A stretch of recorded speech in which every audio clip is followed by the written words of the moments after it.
What's going on, everybody? Welcome back to Front Porch Chronicles. I'm Clinton Foshee, and today I have on my friend Mike Morgan. All righty. And today we're doing something a little different. It's not going to be an interview. This is just two guys talking. He's got the Resilient Warrior Nation podcast. I've got the Front Porch Chronicles. We're just two guys talking on the front porch about life and hoping to help out some people along the way. So go ahead. What were you saying now? Your plant medicine? Actually, I forgot what the heck I was saying.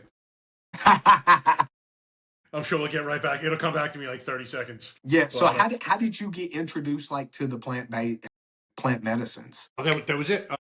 So what I was just saying to you prior was when I first became aware of these medicines, this is probably going back to 2020, maybe 2022. I dismissed them. I dismissed them all. And these is mostly special force operators that I've seen on podcasts coming back from war, self-professed broken men. They were detailing their consequential healing journeys. And I was still like, what? First of all, I've been fervently anti-drug my whole life. Yeah. Although I want to make it clear that these are plant-based medicines and not drugs. But that's what I thought at the time. And I was like, what are these guys, hippies now? I also want to say that I am quickly becoming a hippie. I was on the phone for a while today. We had a coaching session today. Myself and one of our classmates. I'm not going to name him. It is a former SEAL, Team 6 member, hardened warrior. And we were both talking about the fact that we're both becoming hippies. And we love it. And pretty much anyone that I've interviewed on my podcast who's journeyed with psychedelics, from special force tier 1 guys down to conventional force operators, everyone basically echoes the same sentiments. Like, they're all about peace and love now. That hatred and anger that they were able to use for what they had to do is no longer there. It's been erased or replaced by love, peace and love. And that's what I think all of us want to achieve in life. I mean, that's a beautiful way to live your life instead of that anger and rage that many of us have grown up with and then used as fuel. So if you look at veterans, first responders, MMA fighters, like, these things that we love to do are not normal. So someone had to have lit a fire in us, probably something they're not even aware of. Mostly it was from treating us, we're us receiving maltreatment in our youth. And that fire started developing. And then we go into these careers and, sports because either we want to protect people, we don't like bullies, we want to prove things to ourselves or our fathers. Let's face it, most of us have daddy issues. And we're masking. I never realized it. Yeah. And we're masking. Yeah. Like, we don't even realize most of the time. Yeah, no. Chasing validity. I tell people all the time I was so delusional, right? And it's like, I'm from Alabama. So, like, you're from New York. And, like, it's the same thing. It's like when people first brought it to me, I was like, what in the tomfoolery is this? Like, I grew up in the hood. Like, we smoked weed, but like we were never like, if you talked about plant medicines like LSD, shrooms, all of this stuff, we were like, no, dude, there's no way. But like I was telling you, I was so desperate. I had a car wreck, early onset dementia, and Alzheimer's. That's amazing. And literally the doctor said in the next 10 years, if I didn't get severe treatment, I would be in a facility. And at what age did you receive that diagnosis? I'm 48 now. I was 45, 44, 45, 44, 45 years old, had a successful real estate business, was fine, had my own car, had my own place, everything, and literally lost everything in the blink of an eye, had a car wreck, didn't hit my head hard, but hit my head hard enough that it was the straw that broke the camel's back. I got with Mark the Shark Irwin, Ian McCall, and Athlete's Journey Home, and they saved my life, man. They gave me microdosing of psilocybin and then went and did ayahuasca in Colombia with Loira. And, I was on 3 different medications just to sleep. I was on 2 different antidepressants. I went and did ayahuasca in January. We're halfway through the year. I haven't taken a single medicine since I've got back. No therapy, no anything other than getting together with my friends and talking about stuff and working through stuff naturally. No more using the medicines to mask. And that's what Big Pharma does, is they use the things to mask. And so we're carrying around this self-hatred and all of these things like you were talking about, and they've got to come out in some kind of way. And some people, it's drugs. Some people, I was a whore. Some people, it comes out with working out. Some people, it comes out with anger issues. It's got to come out sometime, somewhere, unless you get the help and you heal yourself. Yeah, it's truth. And like I said before, I was fervently anti-drug my whole life, but I found myself in 2012 in rehab for an opioid addiction. I have been taking medicine called tramadol as prescribed for years. I've had back problems since I'm 19. Yeah. As prescribed for years, and then eventually my first marriage was going south pretty quickly. We were having problems with my family as well. And I saw that the medicine was just making me feel happy. I thought I was happy when I was taking this medicine, and it kind of pushed everything to the background to where I didn't have to deal with it. So now I'm taking more and more. And over the course of 3 years, I had 8 seizures. And then, like I said, I found myself in rehab, someplace I never thought I would be. And it took a while to forgive myself, but I look at addiction as totally differently now. I feel very safe to state that anyone who is addicted to drugs is masking pain. Now, I'm not talking about someone that periodically will socially use. I'm talking about if someone who needs them to get through their day. They're using it as a coping mechanism. And a lot of times it's probably saved people's lives. It sounds weird saying it like that. Yeah. If they continue down that road, it's probably going to cost them their life or freedom. But, at that point, it's probably saved a ton of people in this life, because that lets them cope with life and whatever trauma they're going through. Hopefully they realize that these drugs are going to lead them down a bad path, and they make corrective actions. But, I don't look at people who are addicts anymore as weak. It's something, if you go into the history and you hear their story, you realize they're probably hiding a massive. They're running from something. Yeah. They're running from something. Yeah. And I tell people that all the time. Like, one of the things that I've learned with using plant medicine is it really made me have empathy and sympathy for people. But I also had to learn to draw a line, because you can have sympathy and empathy, but you don't have to try to heal people that don't want to heal themselves and cut off your nose to spite your face. Because that was my thing, is I was a people pleaser. So I was always trying to help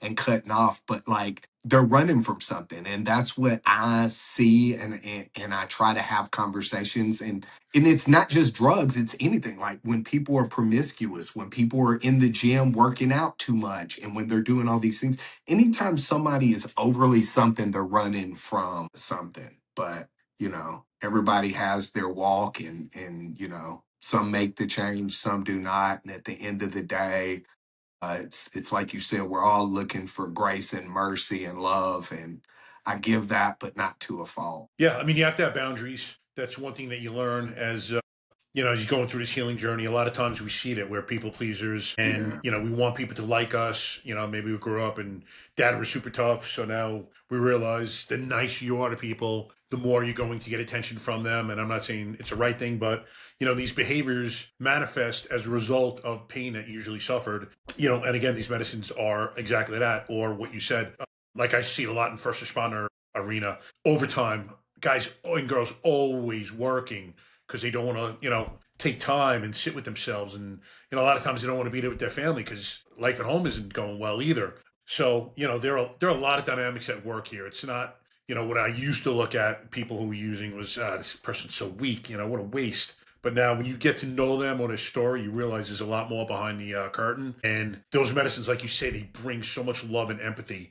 I remember my first journey, I always sit up. I don't lay down, and I don't put things over I don't wear a blindfold. And I was just watching the volunteers at the center that I was at. And I was kind of talking to Mother Ayahuasca. And I'm like, these people are so graceful and loving and gentle. And it's not, I said at first when we got there that Friday, like, man, what am I doing? These are not my people. I'm used to alpha males, fighters, first responders, like hardened dudes. And I'm walking around, and these people are giving off a hippie vibe. And by the end of the weekend, number one, I was telling my wife, like, man, these are my people. And number two, during the course of the ceremony, I asked Mother, I'm like, I want to be like these people. I'm like, they have so much love in their heart and empathy for people. I'm like, I want to be a better man. I'm bawling my eyes out as I'm telling her this. But it was like, it was given to me. Everything I was asking for was just 1, 2, 3. And then I was just shedding so much weight during the course of this first ceremony. It's mind-boggling. Like, you understand it, but I know people who've never journeyed before are still, looking at you like, what are you talking about? There's no way that can happen. It can happen. Yeah, I know for me, it was crazy because the first night we went in, we did through Athlete's Journey Home, we did a fighter retreat. So it was all fighters. And so it was four of us sitting around, four of us had the caps on because we were testing and getting scientific data. So while we were on ayahuasca, we had the caps on. And I kept seeing these light or this like black thing going through the maloca. And like in my head, I was like, okay, because you're kind of tripping like a little bit. And I'm like, okay, are these birds? And I'm like, no, it can't be birds. It's 11 o'clock at night. And I'm like, shit, these are bats in here. Was it bats? And I couldn't figure out what it was. So we went down at the bottom and I talked to the one of the shamans down there. And I said, what was that black light? Dude, it was demons leaving one of the guy's bodies. Really? And when I heard that, it allowed me to open up. So my second, third, and fourth nights, I was fully engaged. And that's when I really had the experience. The first night, I did not because I was kind of still, I wasn't able to fully submit and I wasn't able to fully just buy in. When I saw those demons leaving his body, it was like at that point it made it real to me, and so I was able to cope. But yeah, people don't understand, or I don't think you really can understand until you go through it. But Yeah. And I don't know if you had this today's same realization, but I had the realization after the first ceremony, probably that weekend, that there is so much going on in this universe than we'll ever know about. Like, you can't tell me there's not more dimensions. We think we're the only ones in the universe. There is no way. There is so much more going on. Yeah, they're coming out with all this UFO. I was listening on Rogan's podcast. They're coming out with all of this now. They're finally starting to admit that there are UFOs, that there are documented things, and all of this. So hopefully, more people open their minds kind of along the way. But we shall see. Today's conversation, we wanted to talk about the cost of becoming the person you want to be. And when I did this, I've been thinking a lot about this lately. What did success actually mean to us before we were younger? What do you think? Good question. I was always raised with parents. My dad was a fireman in the FDNY. My mom was a local school secretary. So I didn't grow up with a lot of money. I'm lower middle class, had what we needed. But my dad was always stressing the fact that when you get older, you have to make money. Like, your career has got to be about money. He's always money centric focused. And I kind of adopted that credo. And then I graduated from Hofstra University with an accounting degree, went into Manhattan for my first day at work. And by noon, I said, there's no way I'm doing this for the rest of my life. I realized literally before noon, my first day, money does not equate with happiness. I told myself there's no way I'm sitting in a cubicle for the next 30, 35 years of my life, making no difference to anyone. And that was it. I literally shed his thought process that I had been groomed with my entire life. This is the age of 23. And realized that you have to be happy in life. Doesn't matter what you're doing. If you're happy doing that every day of your life, the money will come. But to do a career, perform a job that you dislike every single day because it pays well, and think that you're going to be able to shoehorn that money into every other aspect of your life and that create happiness is a falsehood, probably the biggest falsehood that I've ever encountered. So I kind of realized early on that you have to be happy what you're doing, and kind of set that as my creed and motto in life. So it wasn't all about money for me. Yeah. For me, I look back and I think back to my younger self, and I grew up like I tell people I was poor white trash. I was so poor white trash that my first name is Richard, and I'm named after my uncle who was a career prisoner. And him, my mom, and my dad got caught with selling weed to an undercover agent in the state of Mississippi. And my mom was, I think, 6 or 7 months pregnant with me. And my uncle took the charge, said my mom and my dad didn't know, basically so that, they could raise me. So they named me after him. So that's kind of what I grew up in. Right. Stitches end up with stitches. Like, that was kind of what I grew up in. So thinking back at younger, I don't even know my life day in and day out was survival. So I never really had a goal. I really never had a success story. I think all of us have that money is success because that's what we're taught at such a young age, that money equals happiness. But I've had money and it didn't bring me happiness. But when I was younger, honestly, it was just trying to get through each day. And then at some point, money came into the picture and it was like money never, I thought that was happiness. But at the end of the day, I learned more and more. Money comes and money goes, but your happiness can't be bought. Exactly. And I think money's great for two things. Freedom and independence. As far as happiness, it's not going to bring it to you. I had two great examples of that. I was on a call in Atlanta one time, and I was in a project, and I forgot what the call was about, but I was dealing with an elderly couple, probably 65, 70. The nicest, sweetest couple in the world. The house or apartment was immaculate.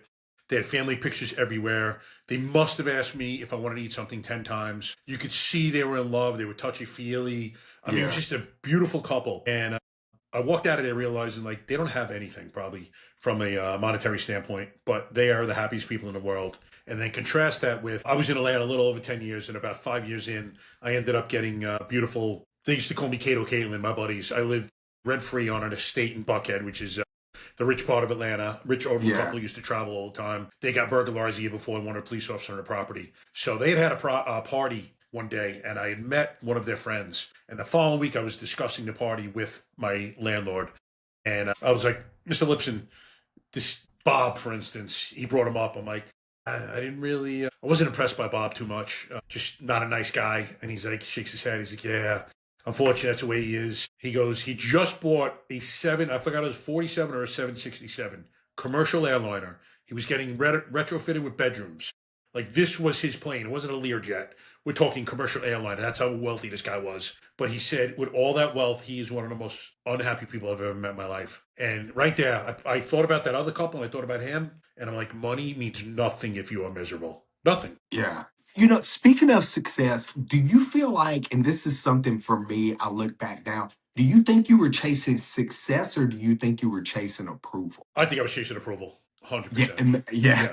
Me too. Like, it was crazy because my dad was such a violent and angry person all the time. And I look back now and like how we said with empathy, and I know that it was stuff that was passed down to him.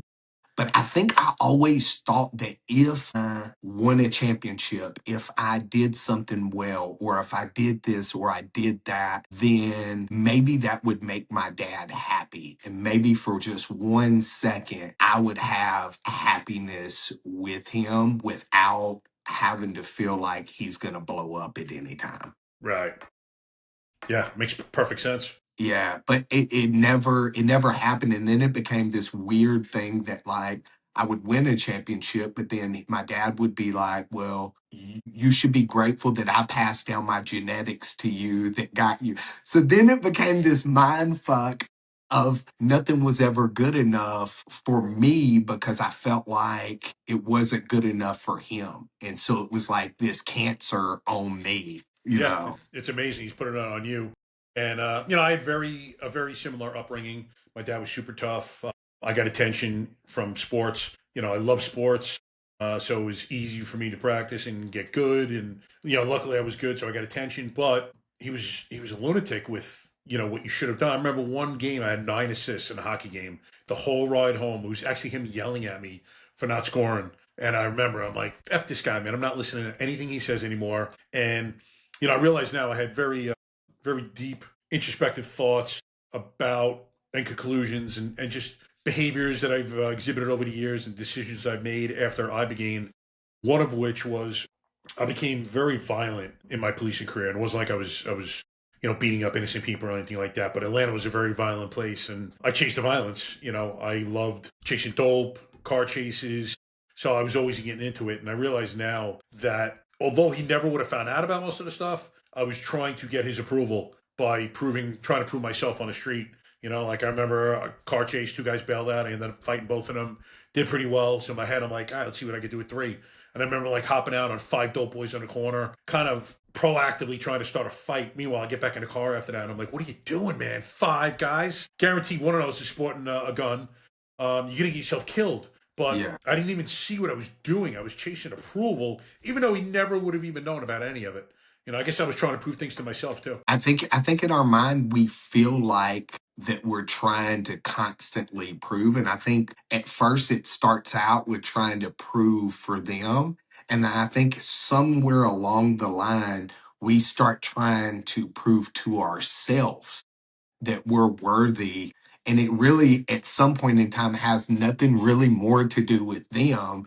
It has more to do with us and chasing, that carrot. And it's like, I won a world championship, but maybe I need to win a Pan Am championship too. And it becomes just this everlasting gobstopper that want to go on. What do you feel like trying to become, and since you started healing, or like you made the change into the healing space, what do you feel like that has cost you? Since I've entered a healing space, I know it's cost me friendships, probably some relationships with family members. Not that I'm better than anyone, but once you get into this medicine, you kind of ascend to a higher consciousness. And again, I'm not saying I'm better than anyone. There's Yeah, no yeah, arrogance involved whatsoever. It's just you think differently. Your perspective has changed. Your views on a lot of things have changed. I don't want to sit here gossiping anymore. I never liked drama in my life, so there was never much of that. But I don't want to talk negatively about people anymore. And I used to be pretty critical myself, kind of adopting my dad's mentality, which over the years I've tried to work on to kind of push that aspect of behavior away from me. But, to be honest, I was still a critical guy. I would always point out people's faults. So, I think, I don't know, it's been like kind of a rebirth in a non religious sense. Like, I think everything about me has changed. My soul is different, what I value more. I realize how important my wife is to me now. Maybe potentially I took that relationship a little bit for granted, but I realize how important and how lucky I am to have her. Um, Unfortunately, both my parents are deceased, and I was estranged at the time of my mom's death due to my sisters manipulating her. So, I lost family in certain respects as well. Like, I'll never talk to my sister again. She got to be written out of the will. It's a whole thing. But I think most of what I lost is advantageous, to be honest with you. I think most things that I lost didn't serve me. And, you posted something interesting today about people being in certain parts of your life, maybe not the entire part of your life. Or you'll yeah, hear that analogy of a train. People get on a stop, maybe they get off 2 or 3 stops later. Very few are going to stay with you that entire train ride. And I think that's the truth. And, I've really faced the truth as far as what people were bringing into our relationships. Like, if they're not doing anything proactively to encourage our relationship and make it flourish, if I'm the only one reaching out, then I kind of let them fall by the wayside. I would stop texting. And if they didn't pick it up, all right, cool. So they got off on that train stop. And there's nothing wrong with it. yeah, Because other people are getting on. Like, just in our class, I was saying the other day, I can't believe we're in Being True to You coaching, integration coaching course for those who don't know. And that's how Clinton and I met. But this is becoming like a beautiful community, and I love being part of it. So, although I'm shedding others, other people are coming into my life who share my values and beliefs. And I love it, to be honest with you. I am yeah, literally a new man in the past 2 years. yeah. Same thing for me.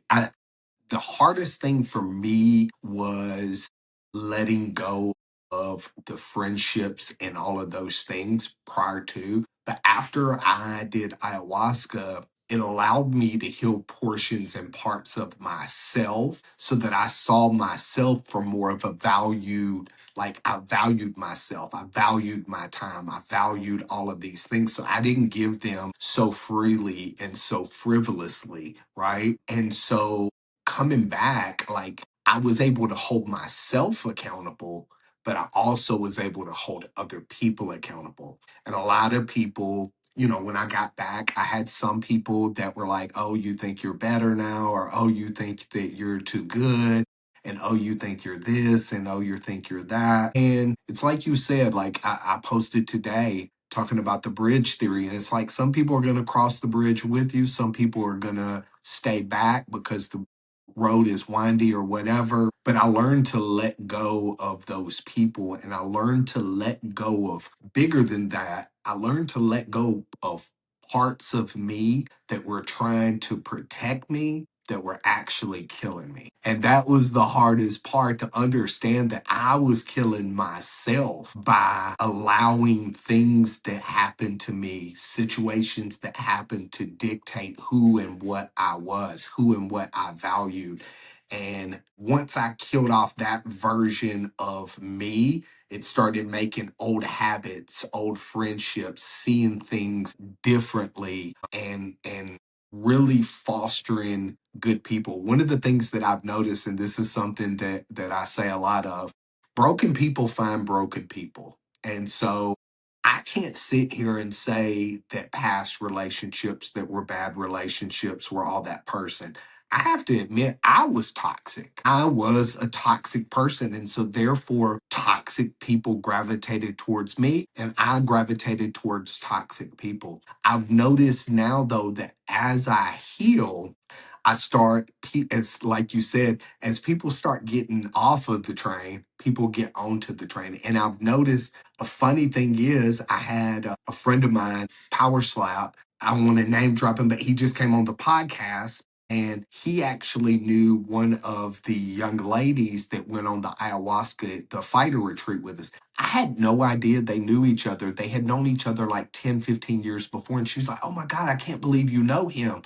And it was like, I started smiling, because it was like, in the same sense, broken people find broken people, healed people start finding healed people, and people that are healing start finding you. And so it's like people are getting off, and that's sad. But at the end of the day, you know, it is what it is, and new people are getting on. Learn to love those who are going to be with you for the long ride, and the ones that aren't, you can still love them, but love them from way across the room. Yeah, that's great advice. And, I'm assuming the same thing for you. Like, yes, what I lost, one thing I lost was anger, a lot of anger and rage, which I didn't even realize how much I had internally. Holy Yeah. cow, brother. Mind boggling how much. And that My was literally mine like, was I yeah. navigated life with that one emotion, man, because I could never acknowledge being hurt. So I just use Well, anger. it's the easiest thing. And if you think about it, it's what we're taught at such an early age, right? Like, and this is why I discipline my kids. And this is where I have arguments and I have disagreements with people and whatever. I'm not saying don't spank your kids. Whatever you choose to do is up to you. I found that looking back at my own self introspectively, I don't want to spank my children. And the reason is because if I think back to me as a kid, I got spankings for sometimes no reason, no other reason than my dad had a shitty day at work, and any little thing that I was going to do, he was going to blast off on. There was no explanation of why I was getting my ass whooped. And so it taught me that when somebody does something that I don't want or that I don't like, that I'm supposed to lash out in anger. And some people are like, "Oh no, it says biblically you're supposed to whoop your kids and whatever." Again, whatever you choose to do is up to you. I just know, for me, introspectively looking back at me, I choose not now to spank my kids, because I feel like it's teaching them violence in a way that doesn't really need to come out. But yeah, I carried the anger, I carried the rage. Even when I go back and I do jujitsu now, it's from a completely different standpoint, because before I was in a survival mindset, and I was in this constant ego of needing to win every round and going all out. And if I wasn't winning, I was going to become even more aggressive or even more angry, and that was going to fix it. But at the end of the day, that's just ego. And I was able to kill that off. And it's like, now I go in and I train jujitsu, and it's from a fun place. I mean, don't get me wrong, I'm not going in there to get my ass whooped, and I ain't going to Yeah, just let somebody of course. hogmog me. But if I go in there and I lose a round, I lose a round. If I win two, I win two. It is what it is. All I can do is do my best. Yeah, it's funny you said that because lifting, I used to have anger as my fuel.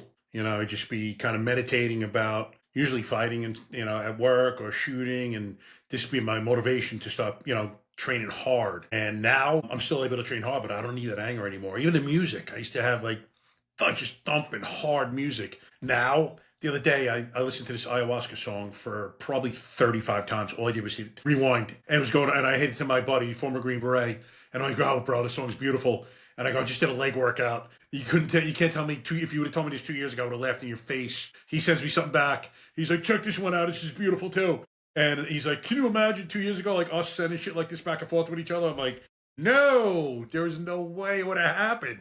But we're literally like, just drastically changed individuals. And to your point about your dad, I remember this is a very visceral memory. I walked in my house when I was 8 years old, and apparently my father had looked down a block before I came home and saw me playing with a neighbor, and he thought the other neighbor that was actually just talking to the kid I was playing with, he thought I was playing with him, and I wasn't allowed to play with him. So I walk in the door. He's behind the door. I thought he was playing a game, and I laughed. And he walks up to me. My dad was 6'3", 250. Punches me in the chest, knocks me across the room. I get up, I'm like heaving, crying, like, "Why did you hit me?" And he's like, "I told you not to play with that kid's name." And I'm like, "I wasn't. He was talking to Johnny." And he just looked at me and he just walked away. And I looked at my mom, and I just wanted to hug me or something like that. And she just looked at me with such a look of disdain. And I still remember thinking to this day, I'm like, "Man, I hate you two so much." Like, there was so much anger and rage there. And that's what happens when you discipline your kids in that manner. Maybe a little smack on Yeah. the butt, it wouldn't have brought those feelings, but brother, you can't tell me that feeling of hatred goes away that quickly. Yeah, 100%. I think back to my mom and them laugh about like when you were like a little kid, you would get butter or you would get whatever from the refrigerator and you would hide on top of the refrigerator or up under the table. And like they would laugh about it and it like seemed funny at the time. But then I started thinking like, what the fuck was I doing? And then I started diving deeper into it. And it was like, I was so scared to ask my parents for food and water or for stuff that I was literally a kid and that I was hiding and that I was eating these things because I didn't want to ask them. Because my dad, I can remember my dad, dude, he hated himself so much that he had all of this anger and all of this stuff built. So you could ask him, and I remember he would take this certain breath, like, and I would know he was fixing to flip out. And so I never really asked him anything. I just kind of, sometimes he would want to play with me, and it would kind of be like, I would want that because you want that from your parents. But then I would be kind of timid because it was like, if I beat him or if I got the best of him or whatever, then I was a piece of shit. But then if I didn't beat him, it was like, you're not good enough. So Yeah, it was like this constant mind fuck. And so I was so confused as a kid as to what was reality, what wasn't reality. Am I supposed to win? Am I supposed to yeah, lose? What is it that I'm supposed to do? yeah. I remember being like, I don't know, 17, 18, and maybe even a little bit younger. And I was working out, and my father made a joke about, my arms are bigger than yours. And I'm like, I don't know if they are. So, all right, let's get out the measuring tape. So he measures, and mine were a little bit bigger. And first of all, I was pretty surprised. But instead of being like, "All right, you're doing good," he's like, "Calves, my calves are bigger than yours. Let's measure them." And I'm sitting in my head being like, "Man, this dude's like almost 50 years old, and he's competing against his son. Like, that's Yeah, some sad shit, Dad." it's crazy. Yeah, What was the hardest thing for you to let? I know for me, it was being the version of myself that I thought was going to get the love that I wanted from my parents. That was the hardest thing for me to let go of, was understanding that I'm good enough just the way that I am by being who I am authentically and not living in the shadows and not living this delusional life that if I did enough or that if I do enough or that if I keep on or if I keep doing this that my parents would finally love me. And I had to let that go. And I stopped talking to my dad about 5 years ago.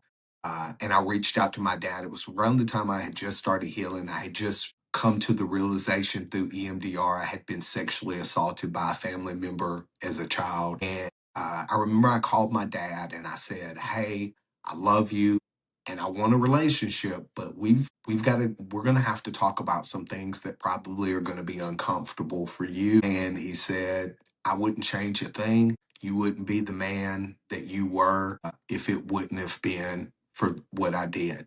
And I got off the phone and I cried like a baby, man. I cried. And I had, at this point, I was going to therapy, doing EMDR. And so, like, for a month, I was doing therapy, and I kept thinking, I'm doing therapy now. I can talk to my dad and I can tell him, and maybe he's going to. And I called him. And by this time, I had some self worth or some self value of myself. Not much, but enough. And I called my dad and I said, hey, I really want this to work, but man, we really. And he said, I said, have you thought about it? And would you be willing? He said, I told you what I told you.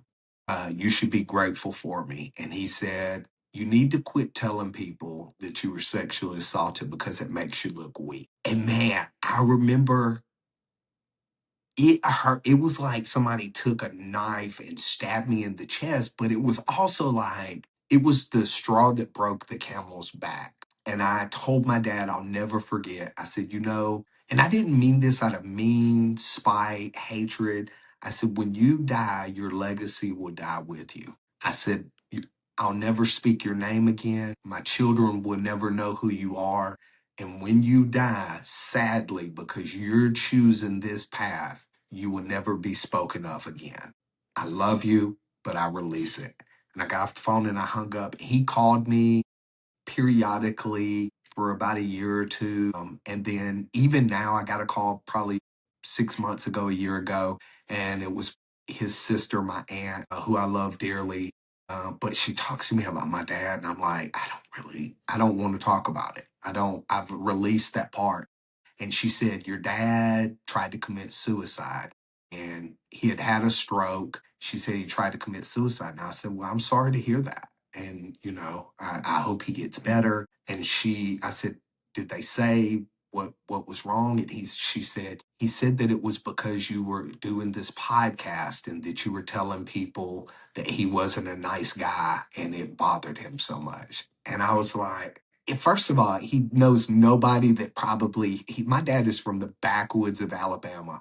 He Right. walks around like barefooted or sometimes flip-flops on. He don't even know how to work a podcast or get on a podcast. But it was just one of those things. He had heard something from somebody and it was just another mind fuck or an attempt to mind fuck. And I just released it and let it go. But that version of me that wanted to impress my dad, that wanted to make my dad happy. That was the hardest part of cutting off because we want so much to be loved by our parents, that love and that admiration and that safety and that feeling of no matter what, I've got somebody in my corner. And I had to let that die. I had to understand that my dad was who he was and he was a selfish individual and it was going to always be about him and never about me. And it was a hard thing to let go of, but I had. Good for you that you're able to do it. I mean, most people want to be the nice son. I tried being the nice son, even though it was kind of hurting me. And I remember in 1998, I got transferred to the motorcycle squad in Atlanta. And the guy who I replaced went to Mounted Patrol. So he had a motorcycle for sale because we used to be able to do off-duty motorcycle escorts at funerals. So I called my dad. I'm like, hey, Dad, can you give me $6,000? I'll give you 7 back in 6 months, $1,000 a minimum. Now, I've had 2 jobs since I'm 10. I pay my entire college, always pay my car insurance. My parents basically paid for food. That was it. As soon as I graduated college, I had to stop paying rent. I had a car loan from him a couple of years before, paid it in full. So he told me no.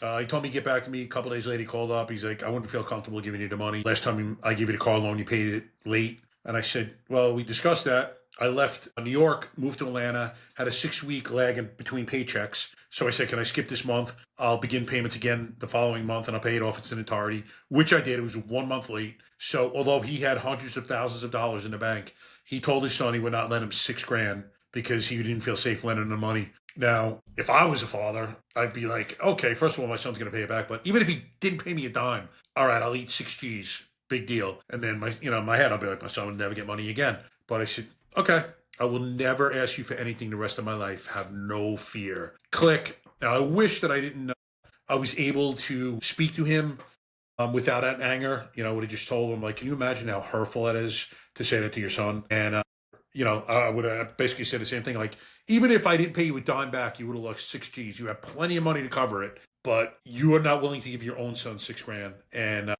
that was so hurtful. It became even more hurtful because I told my new motorcycle partner of 2 months what had just happened, and he was an attorney on the side, did Yeah. personal injury stuff, and he's like, "I'll have a check for you tomorrow." I'm like, "No, I'm not asking you for the money, bro. I was just telling you a story." He's like, "I know, Yeah. that's why I'm giving you the money." This guy I knew for 2 months gives me 6 grand the next day. Paid him off in less than 6 months. He goes, "You're the first person that's ever paid me off in its entirety." I gave him 7 G's, 1,000 interest. He goes, "Any money you ever want, come to me, it's yours." And I was like, man, my own father said no. And this guy knew me for 2 months and said yes. So that was so hurtful. But yeah, I think it was super hard for me to, I should have dropped my father because it was never a good relationship. And I just couldn't do it. I Yeah. guess I was fearful of losing the rest of the family.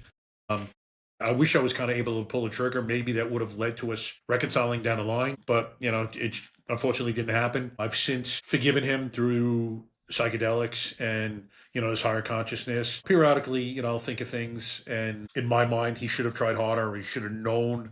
He was a very intelligent man. The behavior he was exhibiting, but he was a hurt man, and hurt people are hurt Yeah. people.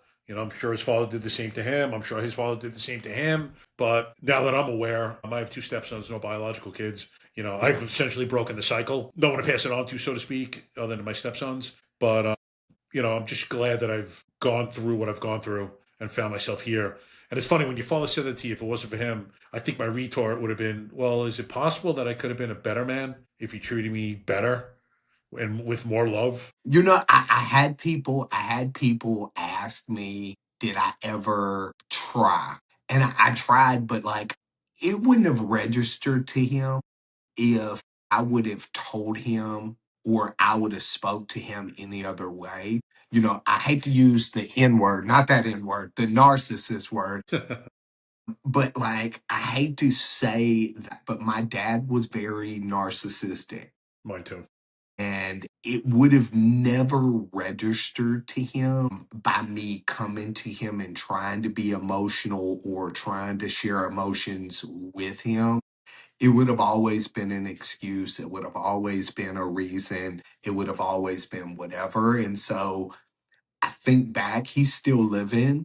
I think back and like, I'm like, well, what if? And I'm like, I can't live in what if, right? And I can't backslide on hoping or thinking that somebody's gonna change.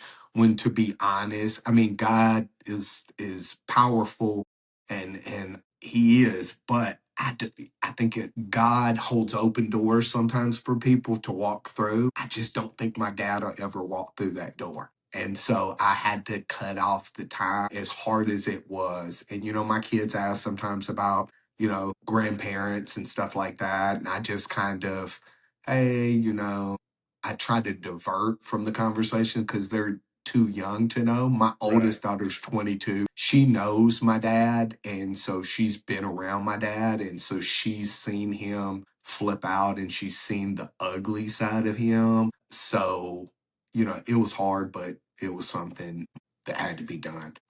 I want to ask you, going down the rabbit hole, was there a moment when everything changed for you and you were like, hey, you know what? Because I know we both spoke about like originally being like, hey, I'm not down with these plant medicines. I don't know about this, whatever. What was it, or was there something that changed your mindset and made you be open to? Yeah, 100%. I could tell you the exact moment it happened. So I was injured on duty September 22nd of 2020. I underwent subsequent back surgery 6 months later, April of 21. That fixed certain things, but not everything. So I had to go another year, and I received a fusion April of 22. I was medically retired in October of 22. So essentially 2 years of not working. I had to go one more year for a workers' comp case. I wasn't allowed to work, wasn't allowed to volunteer, wasn't allowed to go to the gym. I built one in my house. I was able to train, but I was a man without a purpose, and I had all this time to think. And as they say, idle hands are the devil's work. And I just started thinking, and I didn't even realize what I was thinking about, but I just started waking up, and I could be in a good mood, but all of a sudden I would go into a sadness, maybe depression. There was a lot of anger, rage. I remember telling my wife, I mean, I pull back the shades a little bit, and I'm like, baby, I just don't feel like myself. But I definitely did not include her into the depths of how low I was feeling. And then I sat down in the spring of 23 to watch a Sean Ryan podcast episode. He was speaking to a guy named Eddie Penny, former Navy SEAL Team 6 member. Eddie's recounting the story of the Extortion 17 incident in which a Chinook was shot down in Afghanistan by insurgents, killed all 38 aboard, including 17 SEALs, most of which were members of SEAL Team 6. Included was Jason Workman, Eddie's best friend. And as Eddie is telling his story, I'm simultaneously thinking about a call I buried 5 years before about a 2-year-old found floating in a pool. Literally the one call in my 30-year career, I started to cry, but called myself an effing pussy and stopped. And I started bawling like a baby as Eddie's telling his story. And I'm thinking about this beautiful girl named Dana. She survived. And I kind of put two and two together, realized what I've been going through was some sort of PTSD, and finally had a kind of a label for everything that I was feeling. So I realized I didn't want to be this old, ornery dude that hated everyone and everything, knew I needed help, knew I wanted to heal. And I started thinking about healing modalities. I didn't think traditional therapy was going to do it. I just thought my pain was too radical. I didn't want to establish a relationship with some therapist and have it take 5 years for us to really start getting deep. And truth be told, I don't even know if I would have been able to go that deep because I didn't even realize all the things that I was struggling with. So I had seen on Sean's and other podcasts, mostly special force operators, again, talking about the healing journeys with psychedelics. And now I started paying attention. I had dismissed them at first a couple of years before. And now I started doing research, really started listening, and just felt that ayahuasca was calling me. And I said, listen, from a mental fortitude perspective, these are some of the strongest men in the world. And they have all this pain. I'm like, who am I to dismiss these medicines? And that was it. My wife and I moved to Florida in the end of 2023. My wife found a facility called Soul Quest Ayahuasca Church in Orlando, Florida. It's now defunct, but thank God it was open then, and literally changed my life over the course of that weekend, 3-ceremony weekend. And after I was done, after the first journey, the universe told me it had healed me. We both know it's not linear, not this healed individual. I go through things like everyone else, but for all intents and purposes, the PTSD was healed, and it told me my life's purpose was to go forth and help other first responders and vets heal theirs. I said, okay, out loud, having no idea how I would do it. But to answer your question, that is literally how I came to these medicines. Yeah. For me, I went through a divorce, my second divorce, and felt like something was off or wrong. And like I looked in the mirror and I could see it was me, but it wasn't my soul. And I was just like, something isn't right. It can't be every other person. It can't be like at some point in time you have to take. And I went to therapy. I did EMDR. I went in the first time and she was like, hey, she was asking me about my childhood and I couldn't remember anything. Really? Yeah, it's a common theme, Yeah. And common so occurrence. I did EMDR, and she said, well, I feel like there's something deeper there. I think we should try EMDR. And that's when I came to the revelation of me being sexually assaulted. And I kind of started putting two and two together about my mom, knew that they were pedophiles and she had me around them, and just all of this like mind fuck stuff going on. And so I was going through all of that. And then I had the car wreck. And so I had just started healing and figuring all this stuff out. I have a car wreck concussion that developed into early onset dementia, Alzheimer's, and I'm having these post concussions. Plus, I was healing. And so it was like this whole clusterfuck. I started losing my business. I lost everything and I was desperate. And I saw a video that Ian had posted. And I was like, hey, at this point in time, do I think it'll work? No, but what do I have to lose? Right. Like, there were times I was putting my gun in my mouth. They had to come take my gun. I have a friend of mine, Kenny Tenney. Love you, bro. He came, he said, hey, I'm coming to get the gun. You can't have this. Like, it's not healthy for you to have this. It's not good for you to have this. I don't want you to have this. And I started microdosing, and then I went and did ayahuasca. It's crazy because with ayahuasca, they tell you she's gonna give you what you need and not what you want. Yep. And so I knew I was kind of nervous going into it because I knew I had a bunch of fucked up stuff between being sexually assaulted and abuse and all of this other stuff. And I was scared because I was like, fuck, what else is going to come up that I'm hiding? If this was bad, like what else demons could there be in there? Uh, And it revealed to me the things that were heavy for me were things that I didn't think really bothered me as much as they did. One of the biggest things was I had a daughter that was born dead 24 years ago. And I never really spoke on her name or whatever. And in that ayahuasca, the second I saw her and she was grown, and I was like, "Can we walk together?" And she was like, "I've been waiting for you." And I'm like, and like we had this conversation and we're talking, and I was like, "I wish you could see your brothers and sisters." And she was like, "I watch you guys every day." And then I stopped her and I was like, "I'm sorry that I never spoke on your name because it was too painful to me." And she was like, "Dad, I know that I've always been in your heart and that you love me, and that's all that matters." And I didn't realize how much resentment and self hatred and guilt and shame that I had from not speaking on my daughter's name. But doing that helped release me. There were some other things within there, but it helped release me and kind of helped me free my mind up of working on. And as you said, I don't think we're ever fully healed. I don't think that's. I think that we're constantly evolving, and I think things are circular. So you're going to heal from some things, but there's some things that are going to come back up and affect you in a different way. But that was for me. I literally had nothing else. It was life or death. And I chose, I've always been a good fighter. I'm not good at bobbing and weaving. I'm good at taking punches. I'm like Rocky. I just keep walking forward. And that was my walking forward moment. And thank God I did, because it changed my life. It's amazing how profound this medicine, and my condolences on your loss.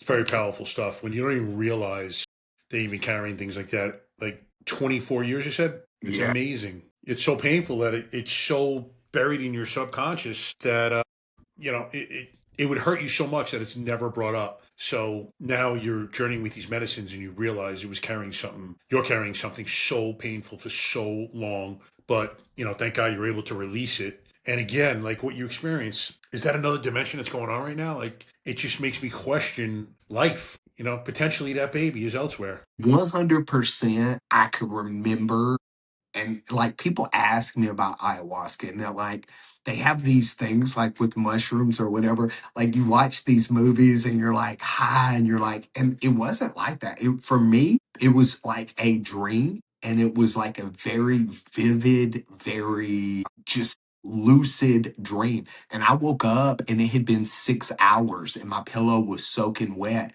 And I remember rolling over and I said, "What time is it?" And the guy was like, "It's 11 o'clock." And it had been 6 hours and my pillow was soaking wet. And I was like, "Why is my pillow wet?" Like, I mean, it was like somebody took a bucket. He said, "Dude, you laid there and you wept and cried for like 6 hours, like 4 to 6 hours straight." And it was like, I don't know how I wasn't dehydrated. It probably was, but like, it's crazy how I never knew how much that weighed on me until I went there. But as far as in another dimension, I can't say yes to that, but I also won't say no to Yeah, that I can't either, because but it potential's it there. felt very realistic. It felt very real to me. Real enough that it changed my life. And when I woke up, I've been on a constant, like you said, a trajectory of healing. Like, we're going up.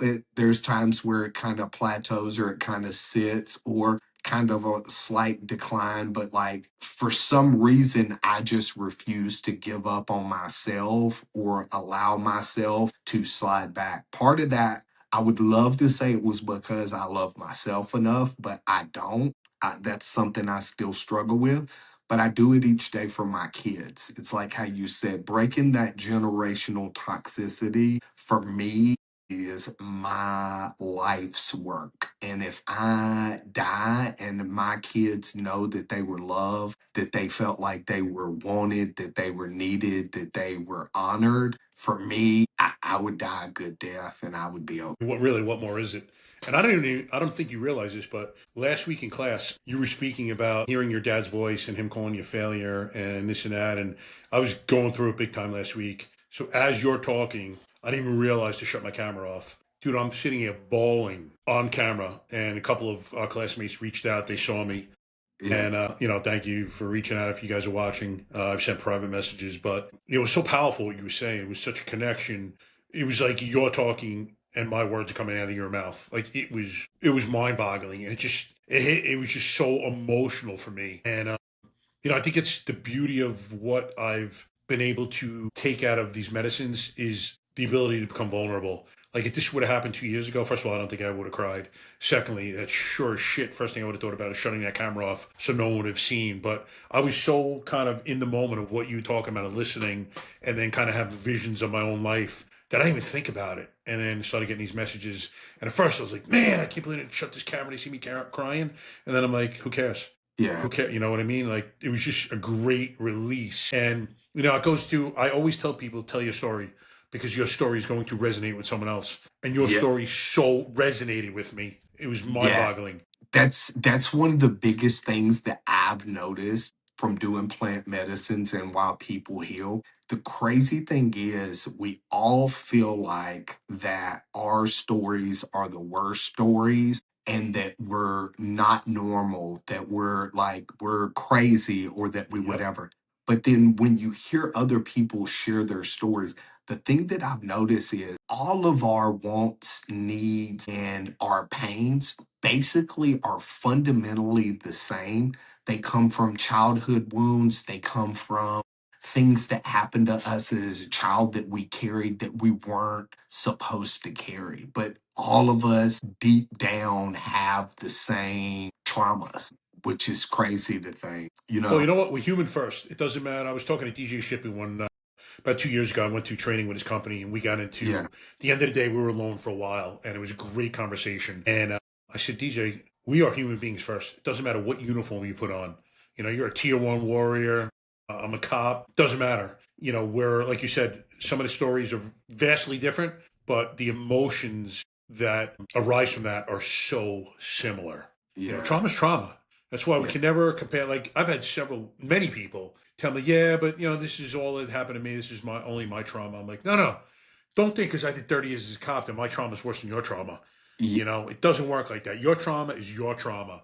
Sometimes I'll do the same thing. I'll minimize my trauma and be like, I don't want to talk about mine after what he or she just said. Like, I look like it pales in comparison. This is not trauma compared to what this man or woman just talked about. But no, it's my trauma. And we Yeah. cannot, we have to stop doing that comparison thing.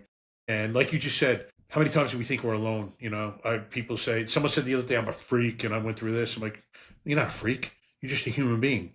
This is something that happened to you.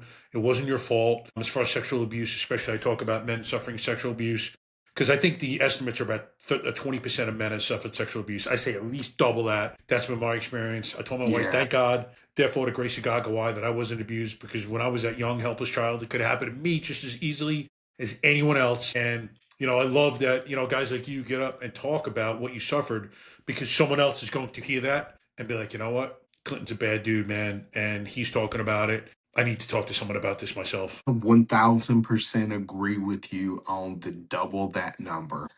The amount of people, guys, that I've had that have reached out to me, that have DM'd me, that have talked to me about their situations.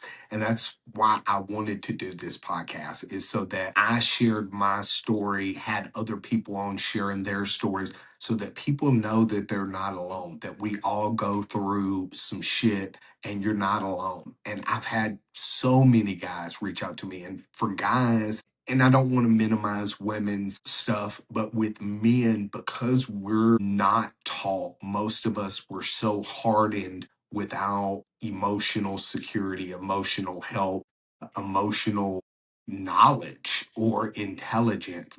We're scared. We feel shame. We feel guilt. We feel, why didn't I say nothing? Why didn't I fight? Why didn't all of these things went through my head all along? And one of the things was when I was a kid, going back to my dad and being scared to talk to him, was when this happened to me, I was so scared to tell them because I felt like they wouldn't believe me, or I felt like some kind of way it was going to be blamed on me and it was going to be my fault. So I suffered in silence for so long. And there's so many guys that have done and been through this and that are the same way. And so anybody that's listening, you are not alone, and there's always a way out.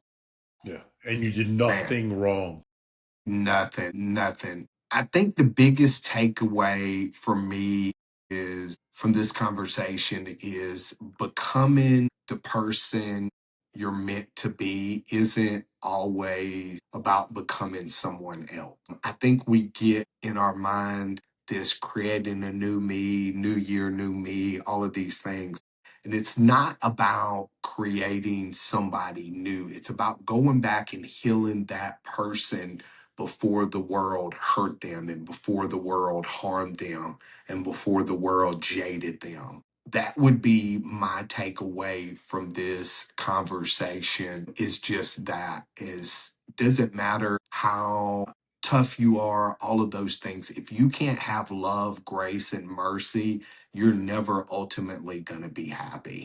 And I think that's something we both found within psychedelics and ayahuasca in particular. So, what was your biggest takeaway?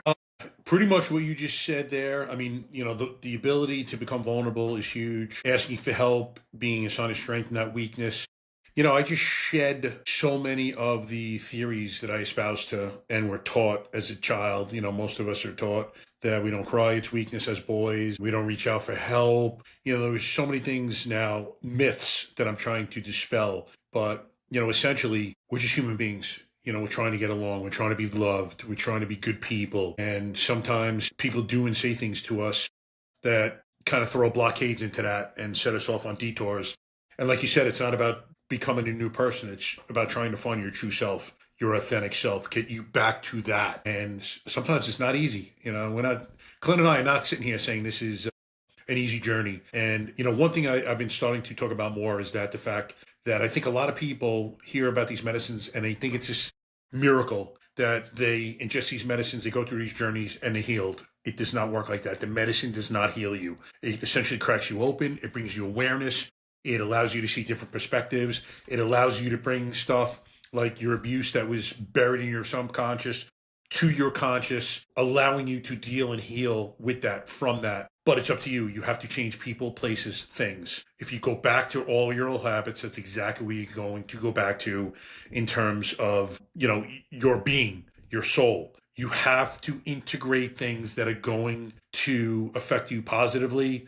As Trevor Millar, the founder of Ambio, says, it's not these huge changes, it's little changes that are going to give you this 5-degree course correction. And over the course of time, that 5 degrees is going to take you to a place that you never saw yourself in. And, you turn around and you're like, whoa, this is a great place to be. I found happiness. I found peace. It's usually not these journeys that are going to do it. The medicine journey, it's usually not one thing that's going to do this 180. It's a set of little smaller things. And when you do all of those things, that's where you get to where you want to be. And it takes time. It takes a lot of time, but you know what? That is the perfect mic drop moment right there. That was it within a nutshell. Ladies and gentlemen, if today's conversation made you stop and think, share it with someone who would appreciate it. And if you're hearing Michael for the first time, go check out the Resilient Warrior Nation podcast. I want to thank you, bro, for coming on and chatting up with me. I love you. I appreciate you. I'm always here for you. And let's sign off. Y'all have Absolutely, a brother. good Thanks one. for having me. Had a great time. Love you too. And we'll have to do this again. I had a great time talking to you. No doubt, brother. Take it easy. All right, you too, Clinton.